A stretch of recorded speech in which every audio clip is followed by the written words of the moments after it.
नमस्कार साथियों, आप सबका पुनः स्वागत है श्रद्धा एस्ट्रो ज्योतिष में। आज हम लोग डिस्कस करने वाले हैं आर्थिक स्थिति के लिए लग्न लग्नेश से कुछ बनने वाले योग। इसमें मुख्य रूप से हम लग्न को ही आधार बनाते हैं। हालांकि आर्थिक स्थिति का कारण हमारा धनेश भी बन सकता है, आयेश भी बन सकता है, सबसे मजबूत लक्ष्मी त्रिकोण का स्वामी नवमेश भी बन सकता है। लेकिन क्योंकि लग्न समाज में हमारी प्रेजेंस को रिप्रेजेंट करता है, तो हमसे बनने वाले जो योग हैं, स्वयं हमारे लग्न से बनने वाले जो आर्थिक स्थिति के संबंध में योग हैं, उनको हम ज्यादा बली मान सकते हैं क्योंकि वो स्वयं लग्नाधिपति या लग्न महसूस कर रहा है। तो कौन कौन से वो सूत्र हैं? चौथे, पांचवें, नौवें, 10वें, 11वें भाव कौन कौन से हैं? चौथे, पांचवें, नौवें, 10वें, 11वें। ध्यान दें, 8वां नहीं है, ध्यान देना इसमें, या इसको पुनः फिर से एक बार टिक कर दें ताकि इसमें कुछ गलती की गुंजाइश ना रह जाए। कौन कौन से बनते हैं इसमें? चौथे, पांचवें, नौवें, 10वें, 11वें। ठीक हो गया। अगर इन भावों के साथ लग्नेश संबंध बनाता है, ठीक हो गया भाई। जैसे इस एग्जाम्पल चार्ट में जो काल पुरुष की कुंडली है, मंगल लग्नेश है, तो मंगल नीच का होकर भी अगर इस पर्टिकुलर चार्ट के लिए चतुर्थ भाव में बैठता है तो वो हमें आर्थिक स्थिति के लिए तो कार्य करेगा ही करेगा। वो ठीक है, कर्क राशि का मंगल मां को परेशानी देता है, लेकिन वो आर्थिक स्थिति की दृष्टि से इस लग्न के लिए अच्छा माना जाएगा क्योंकि उसने ये वाला पार्ट कवर कर लिया, चौथे के साथ संबंध बना लिया। इसी प्रकार से लग्नेश का पांचवे के स्वामी के साथ संबंध बन जाना, ठीक हो गया। भाव के स्वामी के साथ अगर संबंध बनता है तो धन समृद्धि की हम किसी जातक के लिए भविष्यवाणी कर सकते हैं कि हाँ, निश्चित रूप से इसको एक अच्छा आर्थिक स्थिति को यह बना पाएगा और धन संपदा जोड़ने में कामयाब हो पाएगा। अब ये अलग प्रकार का हो सकता है, धन संपदा, ऐश्वर्य, यश, कीर्ति, कोई संपदा है, कोई हमारा जमीनी सुख है, कोई हमारा सैलरी को लेकर, सैलरी यानी एकादश भाव का स्वामी। अब जैसे यहां पर भी एक बड़ी विचित्र बात है, हम ऐसा मानते हैं कि दो शत्रुओं का इकट्ठा आना ज्यादा अच्छा नहीं होता है, लेकिन अगर वो इस प्रकार से संबंध बनाए कि लग्नेश आयेश के साथ संबंध बना ले तो आर्थिक स्थिति के लिए तो अच्छा होगा ही। हाँ, वो किसी पर्टिकुलर चीज को अगर, जैसे अगर मंगल और शनि इकट्ठे बैठ जाते हैं तो हम ये तो मान लेते हैं कि आर्थिक स्थिति के लिए तो अच्छा है। हाँ, ये बैठे कहां हैं?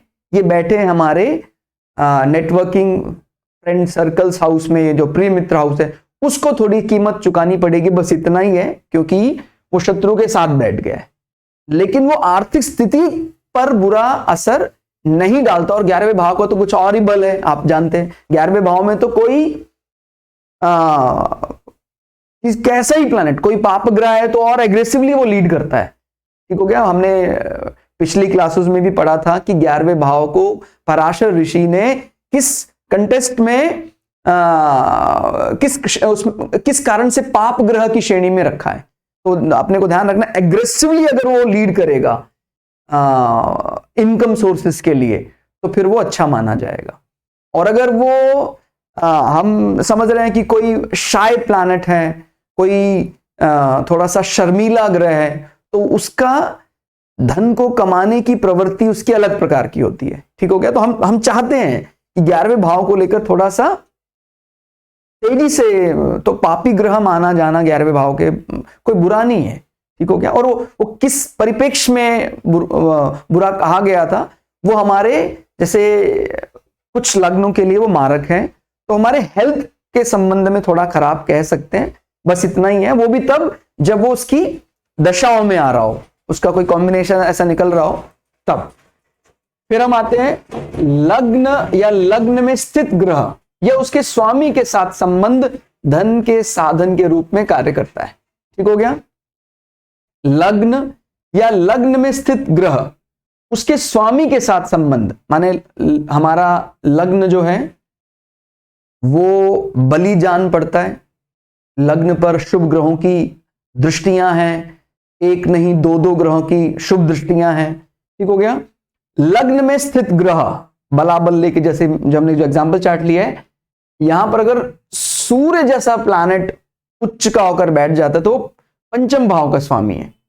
ठीक हो गया, यहां बैठ गया और फिर उसके स्वामी के साथ संबंध। ठीक हो गया, माने सूर्य और फिर इस भाव का स्वामी मंगल इस प्रकार से परिवर्तन योग में बैठ जाए तो फिर कहना ही क्या।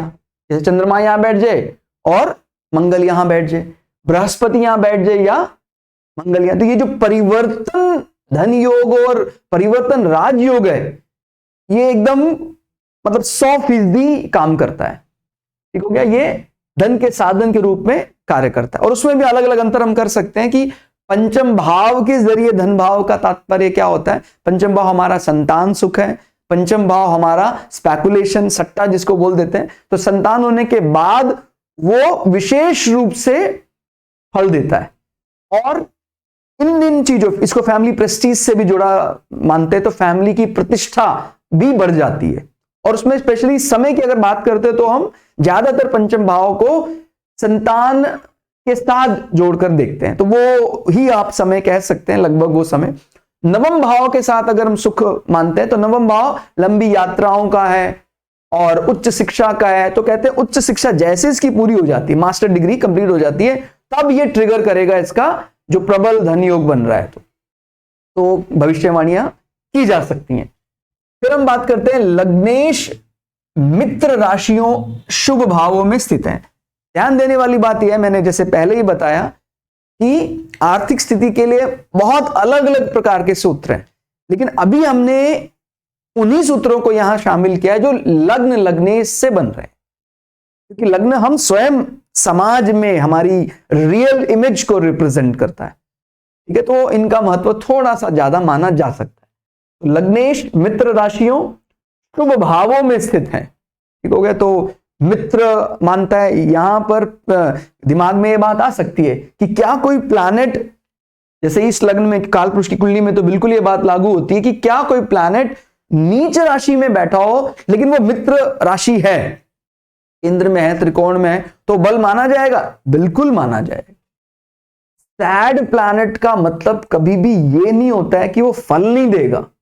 उसको क्या सैडनेस है, उसको क्या कमी है, वो तो ठीक है। अब जैसे मंगल पराक्रम का कारण है, अगर वो डेबिलिटेटेड हो जाता तो जिस भी स्थान में हम रहते हैं उस स्थान में अपनी बातों को बहुत ज्यादा पराक्रमी ढंग से नहीं कर सकते, और करते भी है तो वो एक दिखावटी पराक्रम है, क्योंकि पराक्रम का कारक ग्रह मंगल डेबिलिटेटेड है। लेकिन हम उसको ऐसे नहीं कह सकते हैं कि भाई उसको आर्थिक स्थिति में भी वो क्षीण कर देगा, ऐसा नहीं है। ठीक है, तो कोई भी ग्रह, जैसे बुध है, बुध का डेबिलिटेटेड हो जाना तो हम कह सकते हैं बुध हमारी बुद्धि का स्वामी माना जाता है, हमारे न्यूरॉन्स को एक्टिव रखता है। तो जहां भी हम क्योंकि ग्रह अगर उच्च का होता है तो बहुत ज्यादा स्वाभिमानी हो जाता है, या कह सकते हैं कई दफा वो अहंकार का लोगों के सामने प्रदर्शन करने लग जाता है, तो वो गलत भी हो सकता है। तो जो वास्तव में बुद्धिमान है उसको बुद्धि का दिखावा करने की जरूरत नहीं है। तो बुद्ध का डेबिलिटेटेड होना माने अपनी बुद्धि को वो सबके सामने खुले रूप में लाने में थोड़ा सा संकोच करता है, बस इतना ही है। ध्यान देना है, फल वो देगा। ऐसे गुरु का नीच हो जाना माने जो विजडम ज्ञान उसके पास है उसको वो जानता है तभी भी गुप्त रखता है। अब तो ये हमारे लिए मुझे लगता है अच्छा मानते हैं हम इस चीज को, तो कि भाई कोई ज्ञान का अपना ज्ञान उसको 90 है तो वो बखान करता है कि मुझे 10 का ही ज्ञान है। अब किसी के पास 10 का ज्ञान है, वो 90 का बखान करता है। नीच के ग्रह कारकों के साथ अगर जोड़कर देखे जाएं तो उसमें कोई ऐसा बहुत बड़ा दोष नहीं आता है। इनफैक्ट कई प्लैनेट्स का तो नीच का होने कई मामले में बहुत अच्छा फल देता है। जैसे मैंने बताया जमीन का संबंध मंगल कर्क राशि, क्योंकि ज़ोडिएक में वो रियल एस्टेट को ही रिप्रेजेंट करता है। अब शुक्र है, जब शुक्र उच्च हो जाता है, एक्सेल्ड कर जाता है, तो उसको कोई ना कोई दबाने वाला होना चाहिए, नहीं तो फिर वो चरम पर ले जाना चाहता है शुक्र के जो कारक तत्व हैं। शुक्र यानी हमारा रोमांस, हमारा लग्जरी को लेकर कोई समस्या नहीं है, उसको चरम पर पहुंचाया जा सकता है। गैजेट्स या भौतिकवाद बढ़े, लेकिन उस भौतिकवाद के कारण हमारा जो लैंगिक सतीत्व कह लीजिए आप उसको, वो भंग हो जाए तो फिर ये बहुत बड़ा दोष पैदा कर देगा। माने हमने व्रत लिया था, एक पतिव्रत एक पत्नीव्रत, तो जो चरमपंथी हो जाता है, एक्सट्रीमिस्ट हो जाता है, कहता है मुझे तो वो सुख चाहिए। तो एक्सेल्ड प्लैनेट को अगर शुक्र जैसा जो स्वभाव से ही ग्रह रिप्रेजेंट करता है, गृहिणी को रिप्रेजेंट करता है, पत्नी रति सुख को रिप्रेजेंट करता है, अगर वो चरमपंथी हो जाता है तो कोई ना कोई उसको दबाने वाला होना चाहिए। ठीक हो गया? तो हम समझ सकते हैं कि सारे नीच के प्लैनेट खराब फल नहीं देते हैं, इसी प्रकार से सारे उच्च के प्लैनेट भी अच्छा फल नहीं देते हैं, तो फल तो उसको देना ही है। तो यहां पर अभी आर्थिक स्थिति की बात चल रही, तो आर्थिक स्थिति का नीच ग्रह खाली होने से कोई विशेष उसका नेगेटिव इंपैक्ट नहीं पड़ता है। ठीक है? ऐसी हजारों कुंडलियां आपने देखी होंगी जहां लग्नेश दिखाई देता है, लेकिन उसका 5-9 के साथ संबंध आ रहा है, बहुत अच्छा संबंध आ रहा है, 11वें भाव के साथ संबंध आ रहा है, तो आर्थिक स्थिति में वो बहुत बड़ी है। ठीक हो गया? फिर इसमें हाँ, लग्नेश ये भी बहुत अच्छा बल मानते हैं, हम केंद्र को मानते हैं। केंद्र का मतलब एफर्ट्स, हमें अपना बल लगाना पड़ता है और कार्य सिद्ध होगा। ध्यान रखने, हम कई दफा एफर्ट्स को पराक्रम के साथ मिलाने का प्रयास करते हैं, नहीं, एफर्ट्स लगाएंगे रिजल्ट आएंगे, वो केंद्र है। अब जैसे 3, 6, 8, 12 मेहनत तो ये भी कराते हैं, लेकिन ये मेहनत एक अलग प्रकार की है। ध्यान रखने वाली बात है, स्पेशली अगर ये भाव कहीं नेगेटिवली अफेक्टेड है कहीं ऐसा, तो ये मेहनत ऐसी होती है जो सांसारिक दृष्टि से जिसका कोई खास महत्व नहीं। अब जैसे कई लोगों को लगता है कि हाँ, मैं लोगों के सामने बड़ा बढ़ चढ़कर अपने आप को रिप्रेजेंट करता हूं, तो ये किस केस में हम उसको बल मान सकते हैं? भाई अगर मेरे पास सब कुछ है तो मुझे दिखाने की, बताने की आवश्यकता क्या है? इसलिए तीसरे भाव को शुभ श्रेणी में नहीं रखा जाता है। भाई हम हैं तो हैं, लेकिन जब मैं बहुत वाचाल होकर अपनी बातों को लोगों को एक्सप्लेन करने का प्रयास करने लग जाऊं बार बार, तो ये एक अलग प्रकार का पराक्रम है। भाई जब कोई गजराज हैं, उनके पास असली दांत हैं, तो उनको दिखावा करने की कोई जरूरत नहीं। हाँ, किसी गजराज, किसी जंगल के हाथी के दांत टूट गए हों तो फिर उसको दिखावा करना पड़ेगा कि कहीं कोई दूसरा एनिमल उस पर अटैक ना कर ले, तो फिर वो तीसरे भाव के बल से बली होने का प्रयास करने लग, यानी पराक्रमी होने का दिखावा करने लग जाता है। तो इसीलिए वो एक नेगेटिव बात को रिप्रेजेंट करता है। भाई आप जंग जीत जाएंगे, वो तो सुनने में बहुत अच्छा लगता है, लेकिन जंग जैसे हालात पैदा हुए हैं, तभी तो हम इन भावों से ही विपरीत राज्यों की बात करते हैं। अब विपरीत परिस्थितियां तो आएंगी, तभी तो हम जीतना होगा हमें। तो इसलिए ध्यान रखना है कि केंद्रों से संबंध बहुत अच्छा मानते हैं। एफर्ट चल रहे हैं हमारे, एफर्ट्स में क्या बुराई है? विष्णु बिना तपस्या के प्राप्त नहीं हो सकते हैं। लक्ष्मी का माने वो हमारा अर्जित पुण्य है, वो हमें डिलीवर 1, 5, 9 जैसे लक्ष्मी त्रिकोण माने जाते हैं, तो ये हमारा अर्जित पुण्य है, वो हमें मक्खन की तरह मिल जाएगा। बिना माने निकला हमारा, हमने वो सेंट्रीफ्यूगल फोर्स पहले लगा रखा है, केंद्रीय बल पहले लगा रखा है, तो हमें मक्खन बस डिलीवर होना है। तो अगर किसी के 1, 5, 9 के स्वामी स्वग्रही हो जाएं और लग्न के साथ संबंध बना रहे हैं, तो वो बना बनाया मक्खन प्राप्त करता है। लेकिन अगर लग्नेश केंद्र में भी बैठा है,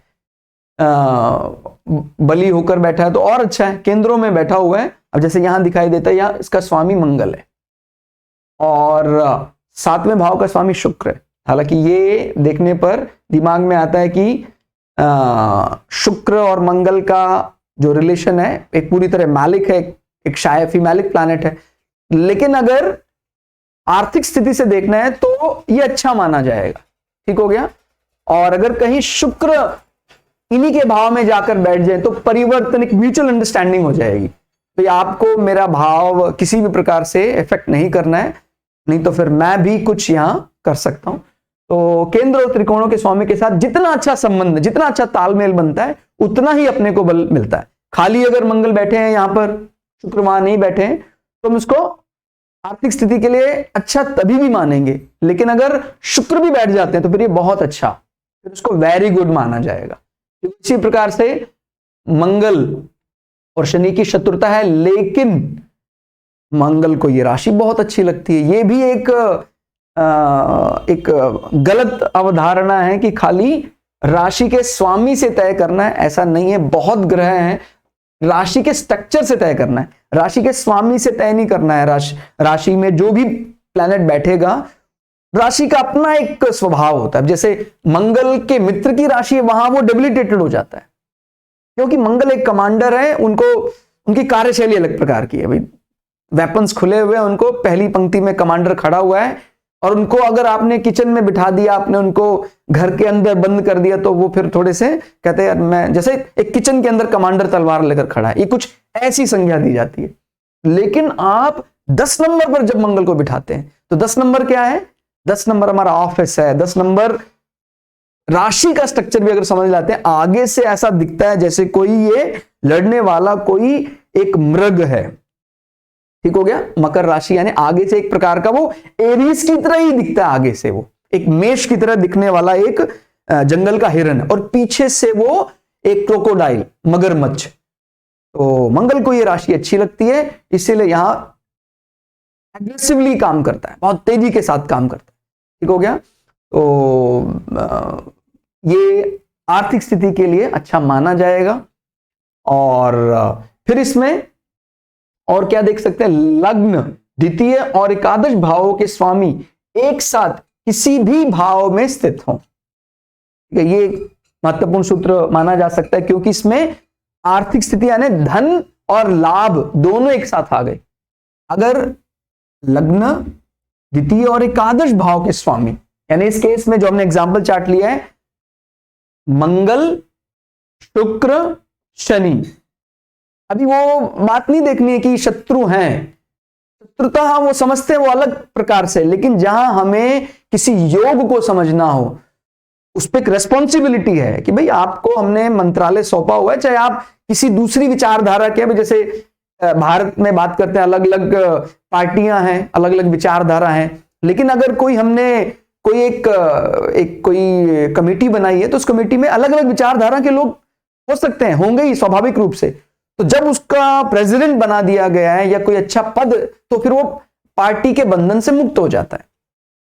भी होंगे तो वो किसी आए नो तो किसी ना किसी पार्टी से ही है वो, लेकिन जब वो किसी अच्छे पद पर है, वो कोई वाइस प्रेसिडेंट है, प्रेसिडेंट है, तो फिर वो किसी पार्टी से बिलोंग करता है, ऐसा नहीं माना जाता है। तो ऐसे ही हम यहां क्या देख रहे हैं? मंगल कमांडर है, यहां वो लग्नेश है। शुक्र जो एक रति सुख को रिप्रेजेंट करता है, यहां वो धनेश भी है, फाइनेंस मिनिस्टर कह सकते हैं आप उसको। और यहां पर शनि श्रम रोजगार मंत्रालय का स्वामी है, ह्यूमन रिसोर्स डेवलपमेंट मिनिस्ट्री भी इसके अंतर्गत आती है। तो जब इनका मिलन हो जाता, तो उस रिस्पॉन्सिबिलिटी के हिसाब से जो इनको दी गई है, इनका मिलन बहुत अच्छा माना जाता है। अब अगर ये मंगल, शनि और शुक्र यहीं बैठ जाएं, तो फिर जो हमारा सेरेब्रम, हमारा बुद्धि है, वो किससे रिलेट करेगा? 11वें भाव से रिलेट करेगा। सीधा हमारा सोचने का तरीका, देखिए बुद्धि का अलग प्रकार से तरीका होता है, मन का अलग। ठीक हो गया? तो जहां पर कुछ सीरियस कैलकुलेशन है, अगर वो सीरियस कैलकुलेशन में हमारा लग्नाधिपति इन्वॉल्व हो रहा है, तो हम उसको अच्छा मानते हैं। लेकिन जहां कुछ ऐसा ग्रह कार्य, साज सज्जा, वो हम चंद्रमा के साथ मानते हैं। तो दो हैं, हम किससे देखते हैं? हमारा मन और हमारा बुद्धि।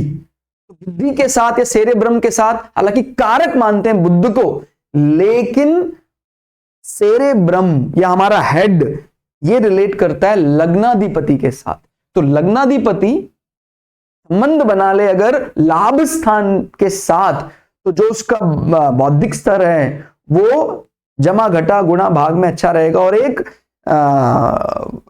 कमांडर जो है वो अच्छा कैलकुलेशन भी जानते हैं इस प्रकार से, क्योंकि 11th हाउस को हम एक प्रकार ज़ोडिएक में जो कुंभ राशि है वो बैंकिंग के लिए भी जाना जाता है। ठीक हो गया, हमने टोटल कितना मुनाफा कमाया वो देखा जाता है। तो अभी कमांडर जब इस प्रकार से जैसे कहा जाता है जापान के बारे में कि जापान का जो इंडस्ट्री है, उनका जो इंडस्ट्रियल रेवोल्यूशन है वो इस प्रकार का क्यों है, क्योंकि जापान का जो आर्मी ब्रेन है वो सारा इंडस्ट्री में लगा दिया गया है। बिकॉज आप जानते हैं कि वो अपनी बॉर्डर सिक्योर करने के लिए कोई आर्मी का गठन उसने नहीं किया है। बॉर्डर सिक्योरिटी के लिए वो, यानी जब भी कभी उसको अपने देश से बाहर की सुरक्षा की बात आती है तो वो फिर यूएसए के साथ उसका एग्रीमेंट है, उसके साथ उसका बकायदा उन्होंने वर्ल्ड वॉर के समय वो ट्रीटी की थी उन्होंने ऐसा।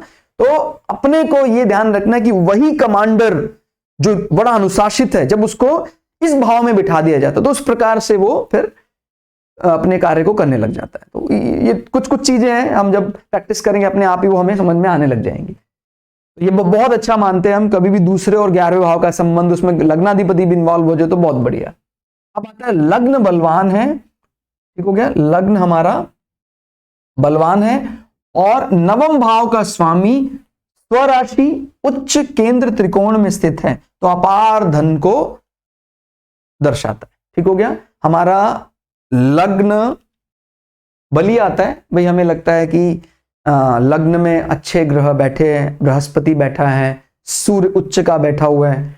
और अब ये बहुत बढ़िया बात, सूर्य उच्च का बैठा तो दोनों ही बात हो गई, लग्न बलवान हो गया और पंचम भाव का स्वामी वो भी दूसरा लक्ष्मी त्रिकोण माना जाता है। लेकिन अगर इसमें नवम भाव का स्वामी स्वयं आ जाता है तो फिर बहुत अच्छी बात है। यानी जैसे नवम भाव का स्वामी उच्च का होकर यानी गुरु यहां बैठा हुआ है और लग्नाधिपति चाहे नीच का भी इस राशि में बैठा है तो दोनों संबंध आ गया, कई संबंध एक साथ जुड़ गए। जब आप यहां रूल्स देखेंगे तो कई संबंध एक साथ जुड़ गए। और फिर हमारा पंचम भाव का स्वामी भी लग्न को बली करने में लगा है तो फिर ये आर्थिक स्थिति के लिए बहुत बढ़िया एक्सेलेंट रिजल्ट देगा। ठीक हो गया, अपार धन को दर्शाता है। स्वग्रही भी हो जाए, अगर नवम भाव का स्वामी स्वग्रही भी हो जाए तो भी ये बहुत अच्छा माना जाता है। और उसमें भी अलग अलग प्रकार से हम टटोलेंगे, धीरे धीरे उस अभ्यास को भी करना शुरू करेंगे कि किस प्रकार से वो धन कमाने की इच्छा को जाहिर करेगा। जैसे गुरु नवम भाव में बैठकर बली है या चतुर्थ भाव में बैठकर बली है तो वो अलग अलग प्रकार से। अब हमारा सबसे मजबूत लक्ष्मी त्रिकोण नवम भाव में बैठा हुआ है तो ये कारण क्या बन रहा है इसका, उच्च शिक्षा, नवम भाव हमारा पिता पैतृक। ठीक हो गया, और अगर बृहस्पति हमारा बली हो रहा है चतुर्थ भाव में तो उस प्रबल धन योग का कारण जो है वो बृहस्पति कहां से एग्जीक्यूट कर रहा है ये बड़ा मायने रखता है। अभी वो हमारे भवन से एग्जीक्यूट कर रहा है। भवन हमारा वहां भवन कह सकते हैं कहीं ना कहीं जमीन के जरिए वो अपने को बहुत फायदा मिलेगा। पता लगा हमने कोई जगह इन्वेस्ट किया था, वो हमने ऐसा समझा था कि वो 50 लाख का फायदा देगा, वो 5 करोड़ का फायदा देगा। किसी कारण से कुछ ऐसा हो गया कि वो अचानक उसकी कीमत बहुत ज्यादा बढ़ गई तो फिर वो, और वैसे भी कहा जाता है चतुर्थ भाव में तो कोई ये क्योंकि हमारा भवन है जिस घर में मैं रहता हूं ये वो चौथा भाव है, अगर वहां पर बृहस्पति है तो कोई दुखियारा आदमी भी उसके घर में आ जाएगा, वो भी बहुत शांत हो जाएगा। ठीक हो गया, तो निश्चित रूप से उसका असर दूसरे व्यक्ति पर भी पड़ने लग जाता है अगर वो धन योग हमारे भवन से ही बन रहा हो। ठीक हो गया, मैं अपने आप को निर्धन समझ रहा हूं, मेरा मित्र है कोई चतुर्थ भाव में गुरु उच्च का बैठा है, बलियों को उसके घर बैठता हूं, विचार अपने रखता हूं तो मैं अपने आप ही कुछ ऐसी बात निकल कर आती, मैं अपने आप को धनी मानने लग जाता हूं। ये भी बहुत बड़ा बल है। और कई बार ऐसा भी हो जाता है कि मैं अपने आप को बड़ा मोटिवेटेड फील कर रहा था, किसी के घर पे गया, बातचीत हुई थोड़ी और मैं बड़ा अपने आप को डिप्रेशन में मानने लग गया क्योंकि उसके कुंडली का चतुर्थ भाव कहीं ना कहीं करप्ट है, कहीं ना कहीं बुझा हुआ है। वो फिर उसने भी मुझे अपना जो भी है धनात्मक या ऋणात्मक बल दे दिया। तो यदि लग्न चतुर्थ भाव के स्वामी साथ हो तो प्रचुर मात्रा में अचल संपत्ति का संकेत, अचल यानी जो स्थिर प्रॉपर्टी, चल तो मूवेबल प्रॉपर्टी है, कुछ ऐसा शेयर में, कुछ ऐसे अलग अलग जगह पैसा, और एक अचल जमीनी संपदा जो है। तो अब इसमें चतुर्थ भाव का स्वामी कौन है? चंद्रमा। अब लग्न चतुर्थ भाव के स्वामी के साथ में हो, ठीक हो गया। यदि लग्न और चतुर्थ भाव के स्वामी, तो लग्न का स्वामी यहां कौन है? मंगल। अभी मंगल नीच का है, फिर भी वो प्रचुर जमीनी फायदा देगा, क्योंकि वो जमीन, और कहीं पंचम नवम भाव का स्वामी उच्च का हो जाए, बहुत बढ़िया। नहीं तो क्या होता है, मंगल के क्योंकि मंगल का अपना नेचर है, एक मंगल का जो एग्रेसिव नेचर है उसको शांत करने के लिए गुरु को थोड़ा गंगाजल डालना पड़ता है, और गुरु का ऐसा काम करने का तरीका है, गुरु का ऐसा रैंक है, बड़े बड़े उसके सामने सदकर खड़े होते हैं। कमांडर भी ऐसा नहीं तलवार लेकर उसके सामने खड़ा रहेगा, उसको पता है कि मेरे राजा का मेंटर है, ये बात जानता है अच्छी तरह। मंगल वैसे भी बहुत रिगार्ड करता है बृहस्पति की। तो जब बृहस्पति जैसा प्लैनेट जो सबसे ज्यादा शुभ ग्रह माना जा सकता है, याद रखिए मैं शुभ ग्रह की बात कर रहा हूं अभी, वो मैंने समझाया था, जहां शुभता में लाभ प्रधान हो जाता है वहां बृहस्पति के आगे निकल जाता है शुक्र, लेकिन जहां शुभता में शुभता ही प्रधान हो वहां बृहस्पति से ज्यादा कोई शुभ ग्रह नहीं है। तो फिर वो उस मंगल, नीच के मंगल का नीच भंग तो चंद्रमा भी करा सकता था, अकेला चंद्रमा बैठा होता तो भी नीच भंग करा देता, लेकिन घर का एक जो वातावरण है उस वातावरण में दैवीय गुण लाना और एक अनुशासन भी दिखता है, क्योंकि मंगल है तो बिना अनुशासन के काम नहीं चलेगा। तो वो बल इनकी जब युति होती है वो देखने में आता है, वो जो अमृत निकलता है इन ग्रहों के मिलने से या मंथन से, वो एक अलग ही रूप ले लेता है। कहां तो चंद्रमा का एकदम अलग स्ट्रक्चर है। अगर अकेला चंद्रमा है, कर्क राशि का अकेला चंद्रमा बैठा हुआ है, तो मतलब मातृत्व, नर्चरिंग, हॉस्पिटैलिटी, केयरिंग घर में भरा हुआ है। समझिए, सबका अपना अपना महत्व है। कोई चीज ऐसा नहीं कह रहा मैं वो अच्छा है वो बुरा है, ऐसा नहीं है, लेकिन वो अपना अपना महत्व है, सो है। लेकिन वो अगर कभी उस घर में जहां चंद्रमा ने अपना हॉस्पिटल, लोगों को सेवा भाव, प्रेम, मातृत्व, ये पूरा फैला रखा है, कभी उस घर में हमें थोड़ा अनसिक्योरिटी फील हो अगर, तो फिर वो मंगल का विषय है, क्योंकि मंगल सिक्योरिटी देने में टॉप प्लैनेट है।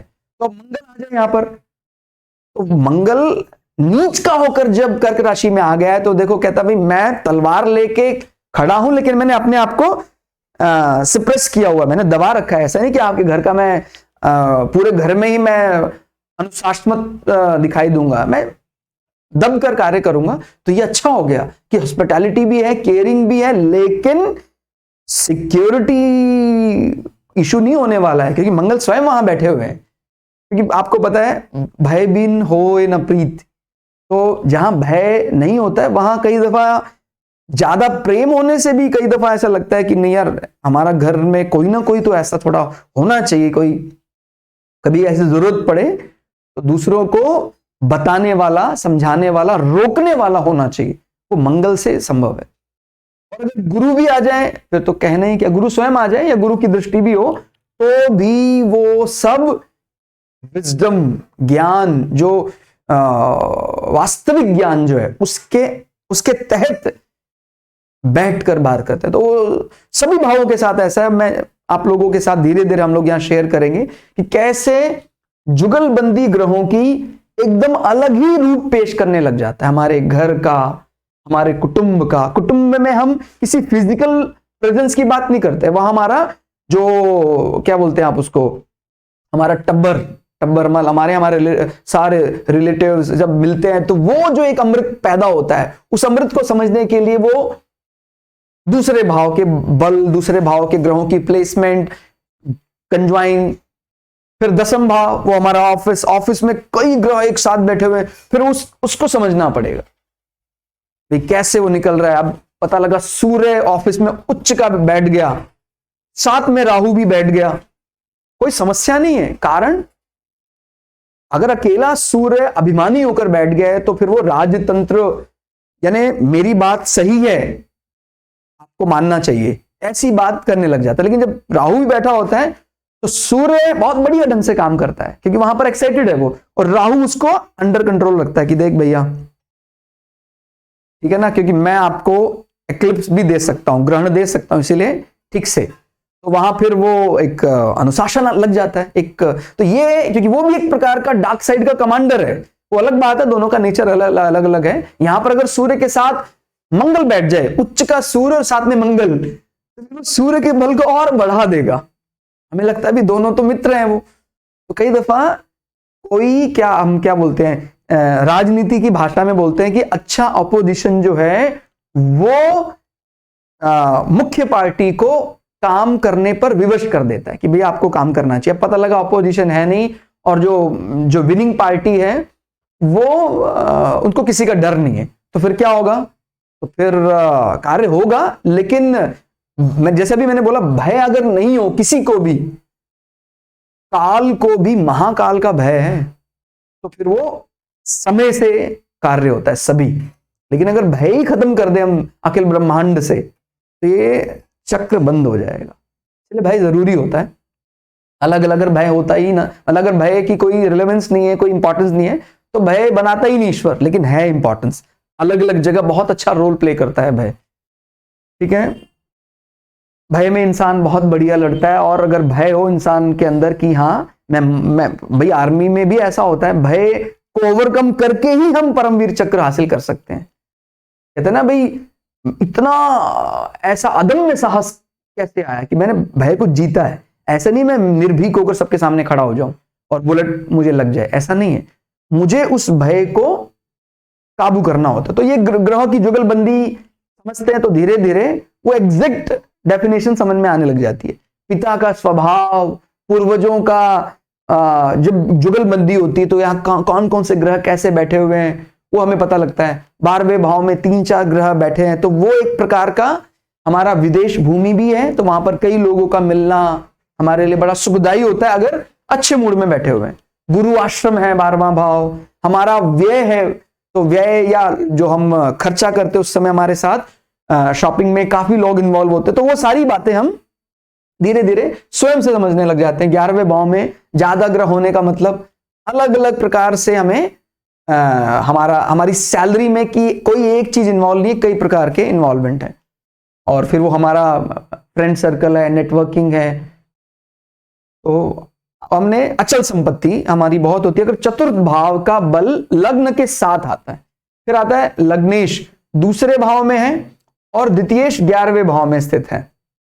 वैसे भी 2 और 11 का संबंध बहुत अच्छा मानते हैं, और अगर इसमें लग्न भी इन्वॉल्व हो जाए तो फिर हमारे लिए, हमारे माने मेरी जो रियल इमेज है समाज में, उसका सीधा असर मेरे फाइनेंस से जुड़ा होता है या मेरे प्रॉफिट से जुड़ा होता है, क्योंकि इसमें दूसरा यानी मेरा जो जमा वित्त है, मेरी ओवरऑल लाइफ की सेविंग्स है, धन, और मेरी जो इनकम चल रही है वो, तो इस प्रकार संबंध बन जाए तो भी बहुत अच्छा माना जाता है। तो ये थे कुछ आर्थिक मजबूतियां जो लग्न से तय की जाती हैं। हालांकि पैरेलल टॉक्स जो यानी समानांतर जो बातचीत होती है वो खाली इस विषय पर नहीं होती, और भी कई विषय अपने आप आ जाते हैं। इसलिए मैं आप लोगों से ये रिक्वेस्ट करूंगा कि आप भृगु संहिता में खाली अपनी प्लेलिस्ट देख अगर छोड़ देंगे तो कई विषय ऐसे हैं जो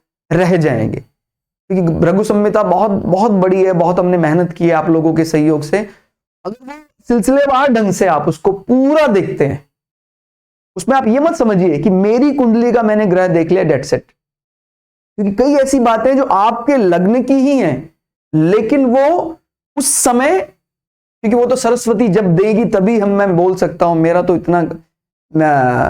तो इतना बौद्धिक स्तर है ही नहीं कि मैं आपको सिखाने के काबिल हूं, लेकिन हाँ जब वो आशीर्वाद देती हैं तो मैं बोलने में सक्षम होता हूं। तो किसी लग्न में ऐसा आप स्वयं जब देखेंगे तो स्वयं महसूस करेंगे कि वो प्लैनेट की कुछ ऐसी क्वालिटीज निकल कर आती हैं। पता लगा आप कर्क लगन में वो जानना चाह रहे थे पूरा का पूरा चंद्रमा के स्वभाव के बारे में, लेकिन आपको चंद्रमा का पूरा स्वभाव किसी और कुंभ लग्न की प्लेलिस्ट में मिल गया, तो कोई इसमें समस्या नहीं है। क्योंकि जैसे मैंने बताया कि हम दैवी आशीर्वाद के जरिए ही अपने वाणी का इस्तेमाल करने में सक्षम होते हैं, क्योंकि मेरी क्या बिसात है, मैं क्या हूं उस अनंत ज्ञान के सामने, मैं कुछ नहीं हूं। लेकिन कभी कभी कृपा करता है ईश्वर, तो जब वो करता है उसको मैं तय नहीं कर सकता हूं कि वो कब करने वाला है। तो आप, इसलिए मैं इतना ही गुजारिश कर सकता हूं कि आप किसी ग्रह को अच्छे से जानने के लिए, किसी राशि के स्ट्रक्चर को अच्छे से समझने के लिए एक बार पूरा भृगु संहिता देखिए। सभी लग्नों के लिए जो वीडियो अपने अपलोड किया है सारा देखिए, तब आपको एग्जैक्ट समझ में आएगा कि ये ग्रह इस प्रकार से यहां बर्ताव कर रहा है। ठीक हो गया?